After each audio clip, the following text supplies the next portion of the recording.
अगर आप सीटेट सितंबर 2026 की तैयारी कर रहे हैं तो ये वीडियो आपके लिए है। नमस्कार, स्वागत है आपका मेरे YouTube चैनल एसएसटी अड्डा पे। इस YouTube चैनल पे हम कक्षा 6ठी से 8वीं तक की एनसीईआरटी को कवर करेंगे सीटेट के पॉइंट ऑफ व्यू से। तो चलिए शुरू करते हैं आज कक्षा 6ठी का पार्ट 1, जिसका नाम है सौरमंडल में पृथ्वी। सूर्यास्त के बाद आकाश को देखना कितना अच्छा लगता है। आसमान में पहले एक या दो चमकते बिंदु ही दिखते हैं, किंतु बाद में इनकी संख्या बढ़ती जाती है। यहाँ पे हम तारों की बात कर रहे हैं, ठीक है।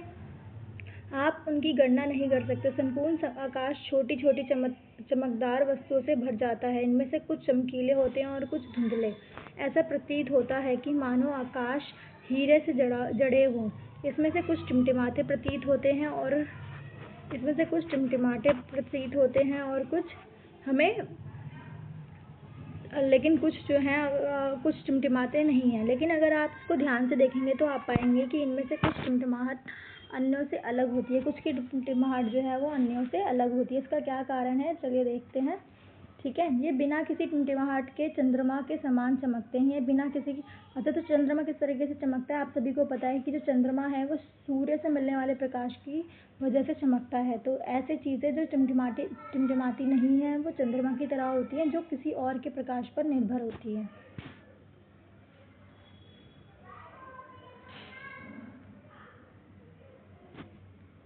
इन चमकीली वस्तुओं के पास आप लगभग प्रतिदिन चंद्रमा को भी देखते होंगे। यह अलग अलग समय पर अलग अलग आकार का हमें दिखाई देता है।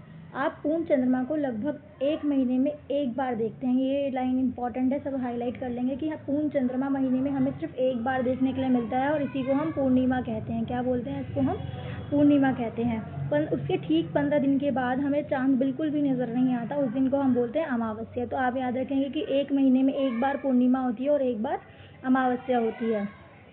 क्या आपको इस बात का आश्चर्य नहीं होता कि हम दिन के समय चंद्रमा और उन सभी छोटी चीज़ों को क्यों नहीं देख पाते जो चमकती हैं रात में? ऐसा इसलिए होता है क्योंकि सूर्य तेज प्रकाश के कारण रात के समय चमकने वाली वस्तुओं को हम दिन में नहीं देख पाते। सूर्य के तेज प्रकाश के कारण जो दूसरी चमकीली चीज़ें होती हैं उसका प्रकाश जो है वो उतना नहीं हमें दिख पाता जितना सूर्य का दिखता है। इस वजह से वो चीज़ें हमारी नज़र में नहीं आ पाती। वो चीज़ें उस समय भी होती हैं आसमान पे। तो अब आपको पता है कि सीटेट पे रीजनिंग और असर्शन वाले क्वेश्चन आते हैं, तर्क वाले।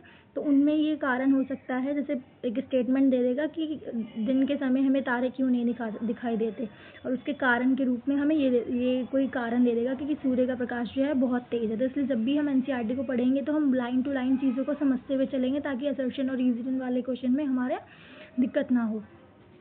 सूर्य, चंद्रमा और वह सभी वस्तुएं जो रात के समय आकाश में चमकती हैं खगोलीय पिंड कहलाती हैं। वह सभी वस्तुएं, चाहे वो सूर्य हो, चाहे चंद्रमा हो, या फिर कोई भी वस्तु जो आकाश में हमें चमकती हुई दिखाई देती हैं, उनको हम खगोलीय पिंड कहते हैं। तो खगोलीय पिंड की यहाँ पे परिभाषा हो गई है। कुछ खगोलीय पिंड बड़े आकार वाले तथा गर्म होते हैं। कुछ खगोलीय पिंड जो है, यानी खगोलीय पिंड में हमारे सूर्य आ रहे हैं, हमारा चंद्रमा आ रहा है और सारी वो चीज़ें जो चमकती हुई दिखाई देती हैं। तो जो खगोलीय पिंड हैं जो गर्म भी होते हैं और जिनके पास गैस से बने होते हैं, जो उनमें ऊष्मा और प्रकाश भी होता है, यानी कि वो गर्म भी है, गैस भी है और उनके पास ऊष्मा भी है और प्रकाश भी है। उन सभी को और बहुत ज़्यादा मात्रा में ये जिसे वो बहुत ज़्यादा मात्रा में उत्सर्जित करते हैं, यानी ऊष्मा, यानी जैसे सूरज की हीट हमें मिलती है वो ऊष्मा और प्रकाश भी उसका हमें मिलता है। तो प्रकाश भी बहुत ज़्यादा मात्रा में उत्सर्जित करते हैं। ऐसे खगोलीय पिंड को हम तारा कहते हैं। सूर्य भी एक तारा है। तो वह खगोलीय पिंड जिनका प्रकाश और ऊष्मा होती है उनको हम तारे कहते हैं, ठीक है। रात के समय चमकते हुए अनगिनत तारे सूर्य के समान ही, यानी कि जब हम तारों को देखते हैं तो वो हमसे काफ़ी दूर होते हैं, ना तो हम तक उनका प्रकाश पहुंच पाता है, उनका ना उतनी ऊष्मा पहुंच पाती है, लेकिन वो फिर भी सूर्य के समान ही है। सूर्य के समान या उससे भी बड़े हो सकते हैं, ठीक है। उनकी ऊष्मा व प्रकाश को महसूस नहीं करते, वह अत्यंत छोटे दिखाई पड़ते हैं। क्यों ऐसा होता है, चलिए देखते हैं। क्योंकि वो अत्यधिक ऊंचाई पर होते हैं हमसे। जब हम किसी हवाई जहाज़ को ऊंचाई पर देखते हैं तो वो हमें एक चींटी की भांति दिखाई देता है, लेकिन वही हवाई जहाज़ अगर हमारी आंखों के जस्ट सामने खड़ा हो तो उसका आकार कितना बड़ा हो सकता है ना। तो इसी के अनुसार हम अंदाज़ा लगा सकते हैं कि जो तारा है वो हमसे कितना दूर है। हाँ, सूरज भी हमसे कितना करोड़ किलोमीटर दूर है, और तारे तो हमसे और भी उससे ज़्यादा दूर है। इस वजह से हमें जो तारे हैं उसका आकार, जो उसका प्रकाश और ऊष्मा हम नहीं प्राप्त कर सकते जितनी हम सूर्य की करते हैं। रात्रि में आसमान की ओर देखते समय आप तारों के विभिन्न समूहों के द्वारा बनी हुई आकृतियों को देख सकते हैं। ठीक है, ये नक्षत्र मंडल कहलाए जाते हैं। यहाँ देखेंगे, यहाँ पे एक लड़की का दिया हुआ है, ये नक्षत्र मंडल है, यानी तारों का समूह, उसको हम नक्षत्र मंडल कहते हैं। अर्शा मेजर और बिग बियर इसी प्रकार के नक्षत्र मंडल हैं। ये इन दोनों का एक ही मतलब है। अर्शा मेजर और बिग बियर दोनों एक ही नक्षत्र मंडल के नाम है। यहाँ पे देखिए दो संकेत, ये अर्शा मेजर का चित्र दिया हुआ है। ये लड़की जो देख रही है, ये उसको तारे को, ये अर्शा मेजर ही है। ठीक है, बहुत आसानी से पहचान में आने वाला नक्षत्र है सप्तऋषि। सप्तऋषि सात तारों का समूह। ठीक है, ये 7 तारों का समूह है जो नक्षत्र अर्शा मेजर का ही भाग है। ये अर्शा मेजर का ही भाग है। इसमें इसके अपने परिवार या पड़ोस में किसी व्यक्ति को कहिए कि वह तारों, ग्रहों और नक्षत्र को दिखाए। वो आप मतलब हम इस चित्र में भी देख सकते हैं कि ये नक्षत्र मंडल है और ऐसे विभिन्न नक्षत्र मंडल है, वो हमें देखने के लिए मिल जाते हैं। चलिए इस चित्र को एक बार ध्यान से देखते हैं। ये है नक्षत्र मंडल, इसका नाम है अर्शा मेजर। इसमें 7 तारे शामिल है। सप्तऋषि जो है इसी का हिस्सा है। और यहाँ से जो 2 संकेतिक तारे हैं, ये सीधी में अगर हम इसको देखेंगे तो ये उत्तर ध्रुव तारे, मतलब ध्रुव तारे की तरह संकेत करते हैं। और ध्रुव तारा आपको पता है कि हमेशा से हमें उत्तर दिशा में ही देखने के लिए मिलता है। तो जब प्राचीन काल में कोई लोगों के पास दिशा निर्धारण करने के लिए कोई यंत्र नहीं होता था, तो वो ध्रुव तारे की वजह से की हेल्प से रात को उत्तर दिशा का पता लगाते थे। यहाँ पे आप ध्रुव तारे के बारे में पढ़ सकते हैं। चलिए अब देखते हैं, यहाँ पे अब हमें ग्रहों की परिभाषा दी। अभी हमने खगोलीय पिंड के अंदर देखा कि कैसे जो खगोलीय पिंड में पढ़ा कि खगोलीय पिंड सूरज, चांद, चंद्रमा और ग्रह, ऐसी कोई भी चीज़ जो आसमान में चमकती हुई दिखाई देती रात के समय, उसे खगोलीय पिंड कहते हैं। पहले खगोलीय पिंड में से हमने पढ़ लिया है तारों के बारे में, अब हम पढ़ेंगे ग्रहों के बारे में। ठीक है, कुछ खगोलीय पिंडों में अपना प्रकाश और ऊष्मा नहीं होती। कुछ खगोलीय पिंडों में अपना प्रकाश और ऊष्मा नहीं होती, जैसे तारों में होती है। ठीक है, ये तारों के प्रकाश में प्रकाशित होते हैं, तारों के प्रकाश से प्रकाशित होते हैं। ये तारों से रोशनी लेकर के प्रकाशित होते हैं। ठीक है, ऐसे पिंड ग्रह कहलाते हैं। ऐसे पिंडों को हम ग्रह कहते हैं। ठीक, यानी कि ग्रहों में ना तो प्रकाश होता ना ऊष्मा होता। अगर हम पृथ्वी को देखें तो ना पृथ्वी के पास खुद ही प्रकाश को उत्सर्जित करने की शक्ति है और ना ही ऊष्मा को उत्सर्जित करने की शक्ति है। वो हमें मिलती है सूर्य से, और हम सूर्य से मिलने वाली ऊष्मा को ही फिर स्टोर करके वायुमंडल में रखते हैं। ग्रह, जिसे अंग्रेजी में प्लैनेट कहते हैं, ग्रीक के पहले प्लैनेटाई शब्द से मिला है, जिसका अर्थ है परिभ्रमण या फिर चारों ओर घूमने वाला। पृथ्वी जिस पर हम रहते हैं वह ग्रह है। वह अपना संपूर्ण प्रकाश और ऊष्मा सूर्य से प्राप्त करती है, जो पृथ्वी के सबसे नज़दीक का तारा है। सूर्य से प्राप्त करती है, जो सूर्य से सबसे नज़दीक का तारा है। पृथ्वी जो है सूर्य जो है पृथ्वी का सबसे नज़दीकी तारा है, जिसमें आपको पहले भी बताया था। ठीक है, अब यहाँ पे कुछ रोचक तथ्य दिए हुए हैं, इसको पढ़ते हैं। इसको पढ़ने से पहले हम यहाँ पे एक चित्र दिया है, पहले उसको ऑब्जर्व करेंगे।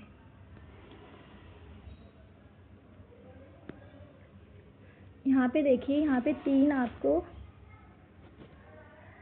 3 ग्रह देखने के लिए मिलेंगे। इनका नाम है बृहस्पति, यूरेनस और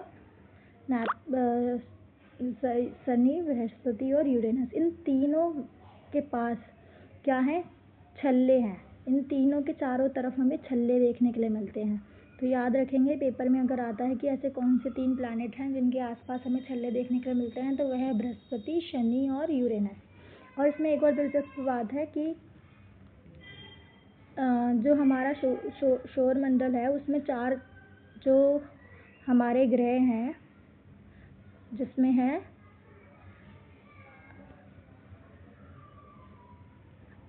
हमारे सौर मंडल में 8 ग्रह और सूर्य और जितने भी उल्का पिंड हैं और जितने भी क्षुद्र ग्रह हैं, वो सारे मिलकर के हमारे सौर मंडल का निर्माण करते हैं। तो चलिए शुरू करते हैं सौर मंडल के बारे में पढ़ना कि वो क्या है, उसके अंदर क्या क्या चीज़ें शामिल होती हैं, इन सब के बारे में हम शुरू से पढ़ते हैं। अभी हमने पढ़ा कि 3 ग्रह हैं हमारे, बृहस्पति, यूरेनस और शनि। इनके चारों तरफ हमें छल्ले देखने के लिए मिलते हैं। अब हम सौरमंडल के बारे में पढ़ते हैं। सूर्य, 8 ग्रह, उपग्रह और कुछ अन्य खगोलीय पिंड जैसे क्षुद्र ग्रह और उल्का पिंड मिलकर सौरमंडल का निर्माण करते हैं। यह हम सौर मंडल, यह सौर परिवार को के नाम से भी जाना जाता है। इस सौर परिवार का जो मुखिया है उसको सूर्य इसका मुखिया है, ठीक है। सौर जो है यहाँ पे सोल शब्द से निकला है, जो एक रोमन शब्द है, ठीक है। ये याद रखेंगे कि इसका अर्थ क्या होता है। सीटेट में कई छोटी छोटी चीज़ों को पूछ लेते हैं, ज़्यादा डीप डाउन तो नहीं आता सिलेबस, बट सौर का आपको अर्थ पता होना चाहिए। सौर का अर्थ होता है, सौर जो है सोल शब्द से निकला है, जिसका अर्थ होता है सूर्य देवता, ठीक है।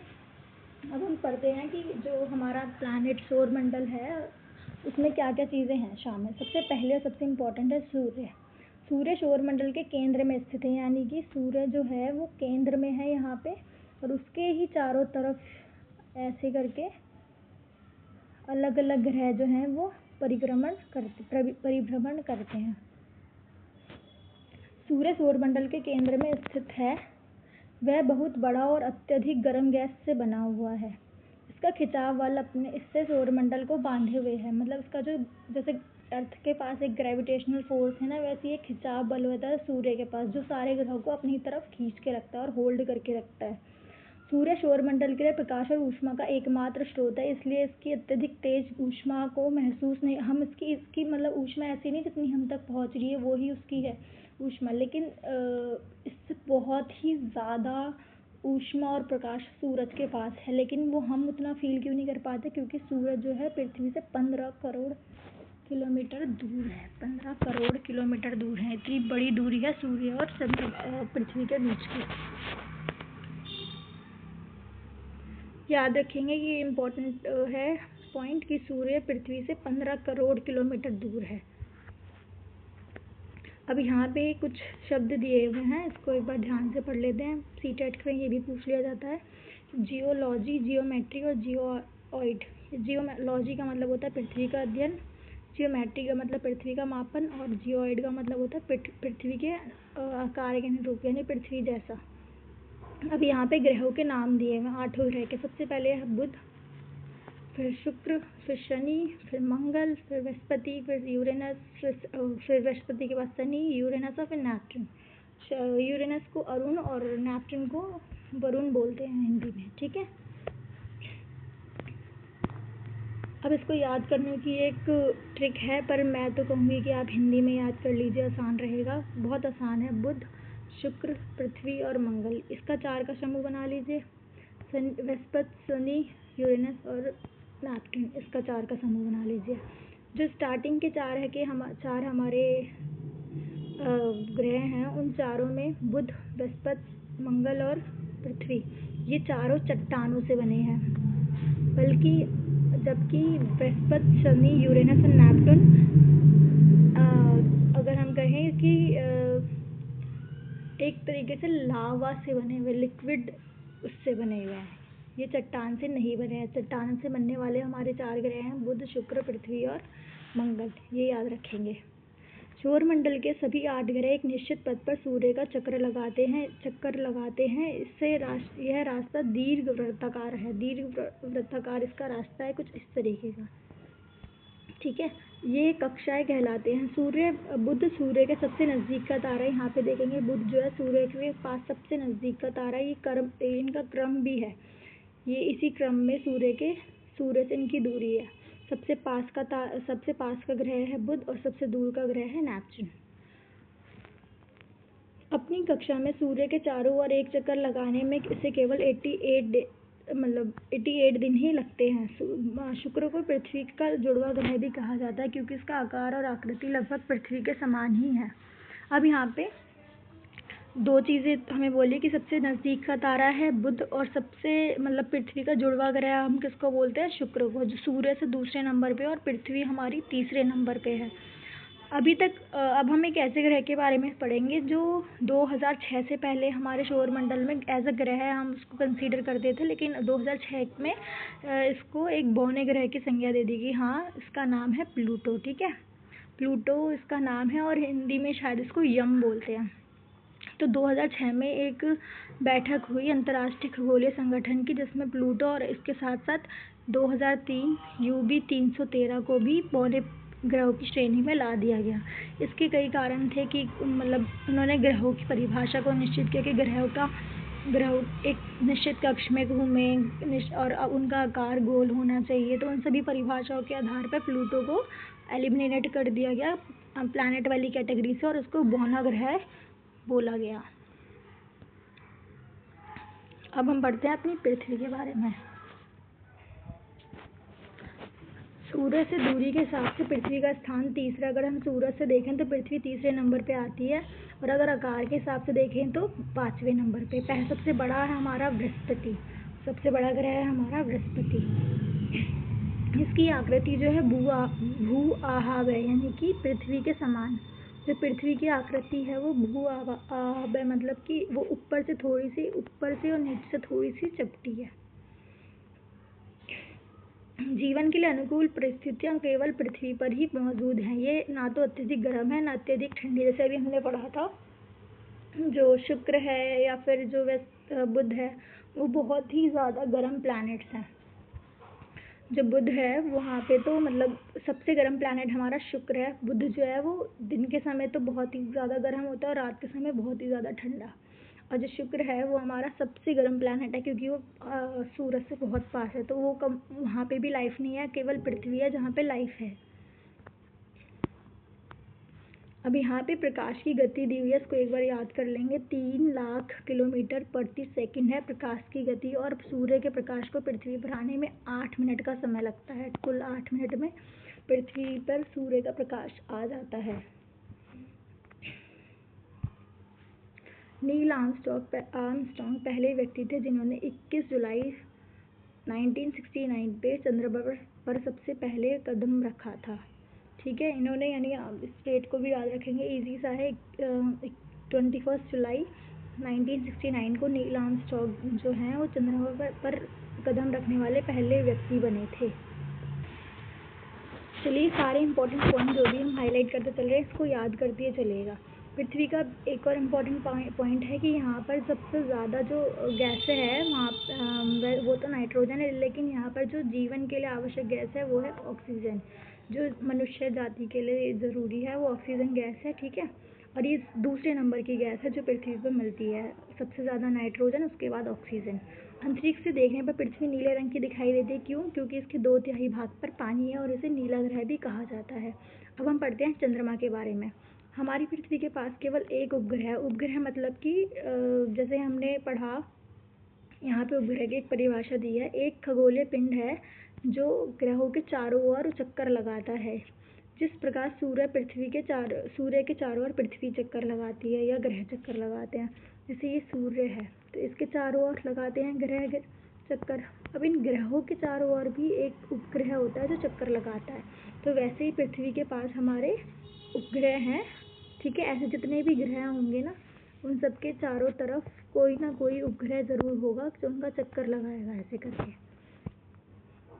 तो इनको ही हम बोलते हैं उपग्रह। तो पृथ्वी के पास कितने उपग्रह हैं आप सभी को पता है। पृथ्वी के पास केवल एक ही उपग्रह है। जैसे किसी ग्रह के पास जो है एक से ज़्यादा उपग्रह भी हो सकते हैं। इसका व्यास पृथ्वी के व्यास का 1/4 है, यानी कि इसकी जो ये व्यास है ये पृथ्वी के व्यास का 1/4 है। यह हमसे लगभग, जैसे अभी हमने पढ़ा था कि जो सूरज है हमसे 15 करोड़ किलोमीटर दूर है, लेकिन हमारा जो चंद्रमा है वो हमसे इतना दूर नहीं है। वो हमसे 3,84,400 किलोमीटर ही दूर है।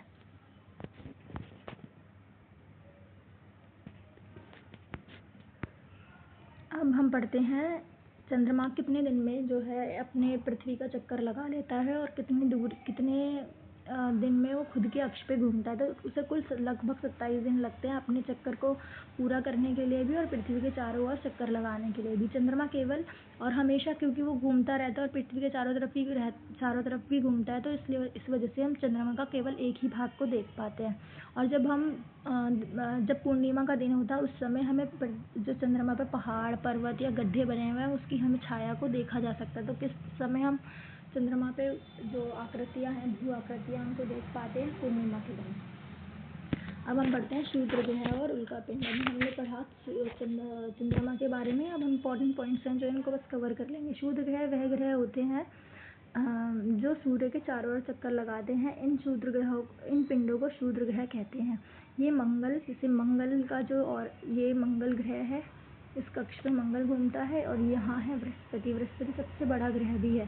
तो इनके बीच में जो है ये क्षुद्र ग्रह हमें देखने के लिए मिलते हैं। ठीक है, ये भी ऐसे ही घूमते रहते हैं, कक्ष जैसे जो अन्य ग्रह है वो घूमते हैं। विज्ञानों के अनुसार सूर्य जो क्षुद्र ग्रह है वो भी कभी ना कभी किसी ग्रह का हिस्सा हुआ होगा, और बाद में किसी विस्फोट के कारण या इसके टूट करके अलग हो गया और अभी भी अंतरिक्ष में मौजूद है। अब हम पढ़ते हैं उल्कापिंड क्या होते हैं। उल्कापिंड है हमारे, उल्कापिंडों का यहाँ पे एक चित्र भी दिया हुआ है, देखते हैं यहाँ पे क्या है। सूर्य के चारों ओर चक्कर लगाने वाले पत्थरों के छोटे छोटे टुकड़ों को उल्कापिंड कहते हैं। कभी कभी ये उल्कापिंड पृथ्वी के इतने नज़दीक आ जाते हैं कि प्रवृत्ति पृथ्वी पर गिरने की होती है। इस प्रक्रिया के दौरान वायु के साथ घर्षण होने के कारण गर्म होकर जल जाते हैं, फलस्वरूप चमकदार प्रकाश उत्पन्न होता है। कभी कभी उल्का पूरी तरह जले बिना पृथ्वी पर गिर जाते हैं, जिससे धरातल पर गड्ढे बन जाते हैं। ये उल्कापिंड है, जैसे ये हमारी पृथ्वी है। आप सबको पता है कि पृथ्वी के पास गुरुत्वाकर्षण बल है, तो जब भी कोई उल्कापिंड यहाँ से गुजरता है, यहाँ से होकर के, और उसका जो वो पृथ्वी के नज़दीक आता है, तो पृथ्वी का जो गुरुत्वाकर्षण बल है उसको अपनी तरफ खींचता है और वो नीचे खिंचता हुआ आता है। जब वो खिंचता हुआ आता है तो जो वायु के साथ उसका घर्षण होता है, जिसकी वजह से वो जलता हुआ हमें दिखाई देता है। ठीक है, तो कभी कभी ऐसा होता है कि ये पूरा नहीं टूट पाता और वो धरातल पर गिरता है और उसका गड्ढा बन जाता है। अब हम देखते हैं आकाशगंगा। आकाशगंगा क्या है जी? आकाशगंगा हमारा जो सोलर सिस्टम है, हमारा जो सौर मंडल है, वो इस आकाशगंगा का ही एक पार्ट है। ठीक है, यहाँ पे लाखों तारों का समूह है। जो सौर मंडल भी इनमें से एक ही तारा, जैसे बहुत सारे तारे हैं, उनमें से एक तारा हमारा सौर मंडल का सूर्य है, और आकाशगंगा हमारे मतलब इस पूरे सौर परिवार को मिला करके बना हुआ समूह है। तो यहाँ पे एक सबसे पहले चित्र है, उसको देख लेते हैं, फिर आप आसानी से इस चीज़ को समझ जाएंगे।